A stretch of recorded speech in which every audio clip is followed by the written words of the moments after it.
किसी लड़की की शादी करना हो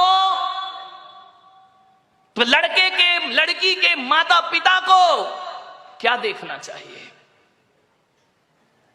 आप यही देखते ना, कितना कमाता है, कौन से जॉब में है, इसका पैकेज क्या है, आप यही देखते हैं। इसकी जाति कौन सी है, आप यही देखते हैं। इसके माता पिता कौन है, परिवार, फैमिली बैकग्राउंड क्या है। धोखे में आ जाओगे ये सब देखोगे तो।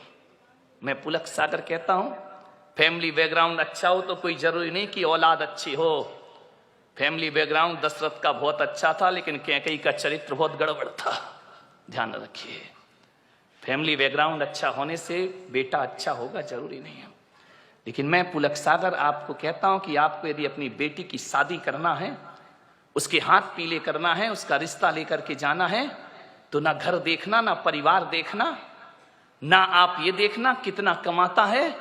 आप तो ये देखना कि जिस लड़के से अपनी लड़की की शादी कर रही हूं, उसके दोस्त कैसे हैं, उसके यार कैसे हैं, उसके मित्र कैसे हैं। अरे पिता जैसा है बेटा वैसे ही होगा, कोई जरूरी नहीं है। माता जैसी है बेटा वैसे ही होगा, कोई जरूरी नहीं है। ध्यान रखना। लेकिन ये बिल्कुल जरूरी है कि दोस्त जैसे होंगे लड़का वैसा। दोस्तों का बैकग्राउंड देखो, आप ये देखो किसके साथ उठता है, किसके साथ बैठता है, कहां जा। माँ बाप से छिपके काम करते हैं लड़के, माता पिता को पता नहीं चलता। और दोस्त सड़कों पे बाहर क्या करते हैं। किसी भी बेटी की शादी करो तो लड़के के दोस्तों के बारे में जानकारी जरूर लेना। यदि लड़का अच्छा होगा तो अच्छे लोगों की संगति में उठता बैठता होगा। वो लड़का यदि खराब होगा तो गलत लोगों की संगति में उठता बैठता। आदमी जैसे माँ बाप होते हैं वैसा नहीं होता, जैसे दोस्त होते हैं आदमी वैसा हुआ करता है। ध्यान रखिए। मान्यवर, एक सीख दी है मैंने आपको, इस पर कोई ध्यान नहीं देता है। आप बताइए ना, एक बेटा सही गलत किसकी वजह से होता है? बाप की वजह से, मां की वजह से नहीं मेरे भाई। एक शराबी बाप भी चाहता है कि मेरा बेटा शराब ना पिए। ध्यान रखना। एक जुआड़ी भी चाहता है कि मेरा बेटा जुआ ना खेले। और एक बेश्या भी चाहती है कि मेरी औलाद इस गंदगी में जीवन ना बिताए। ध्यान रखना। एक चोर ने भी ये सपना नहीं देखा होगा कि मेरा बेटा चोर बने। कोई माँ बाप औलाद को चोर नहीं बनाते हैं, कोई माता पिता औलाद को झूठ बोलना नहीं सिखाते हैं, कोई माता पिता शराब पीना नहीं सिखाते हैं, कोई माता पिता सिगरेट पीना नहीं सिखाते हैं। सिगरेट पीने वाला बाप भी चाहता है कि मेरा बेटा सिगरेट ना पिए। ध्यान रखना मान्यवर। मालूम है सिगरेट पीना कौन सिखाता है? दोस्त सिखाते हैं। सबसे पहले शराब पीना रिश्तेदार या माँ बाप ने नहीं सिखाया।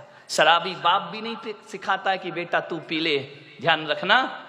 लेकिन सबसे पहले शराब पीना कोई सिखाता है तो दोस्त सिखाया करते हैं। सबसे पहले हाथ में सिगरेट आई तो माँ बाप और भाई के द्वारा नहीं, एक दोस्त के द्वारा हमारे हाथ में सिगरेट आती है। एक दोस्त के द्वारा हमारे जीवन में गलत चीजें आती हैं। और जब आदमी का स्टेटस ऐसा बन गया है, सिगरेट नहीं पिए, शराब नहीं पिए, तो कहते अरे कहां पिछड़ा हुआ आदमी, दुनिया चांद पे पहुंच गई, तू अगरबत्ती में लटका है। ध्यान रखिए मान्यवर, ऐसे बहकाने वाले बहुत मिलेंगे जिंदगी में। मान्यवर, मैं तो कहता हूं यदि बिगाड़ने वाले दोस्तों से तो बिना दोस्त की जिंदगी गुजार लो, वो अच्छी हुआ करती है। लेकिन ऐसे दोस्तों की संगति ना करो जो हमारी जिंदगी को बर्बाद करके रख दिया करते हो। मान्य आप सोचिए, जीवन में संगति का बहुत असर पड़ता है। एक पानी की बूंद जो आकाश से गिरती है, और यदि वही पानी की बूंद किसी नीम के पेड़ में चली जाए तो उसका स्वाद कैसा हो जाता है मेरे भाई? बताइए। कड़वा हो जाता है। नीम जानते हो?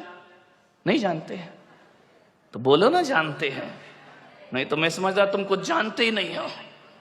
एक नीम के पेड़ में चला जाए तो स्वाद उसका कड़वा हो जाता है। वही पानी की बूंद गन्ने के खेत में चली जाए तो मीठी हो जाया करती है। वही पानी की बूंद यदि केले के पेड़ में चली जाए तो कपूर बन जाया करती है। वही पानी की बूंद यदि सांप के मुख में चली जाए तो हलाहल जहर बन जाया करती है। और वही पानी की बूंद नाली में चली जाए तो गंदी नाली हो जाती है। वही पानी की बूंद यदि समुद्र में गिर जाए तो खारी हो जाती है। और वही पानी की बूंद यदि सीपी के मुंह में चली जाए तो मोती बन करके निखर जाया करती है। बूंद एक ही है।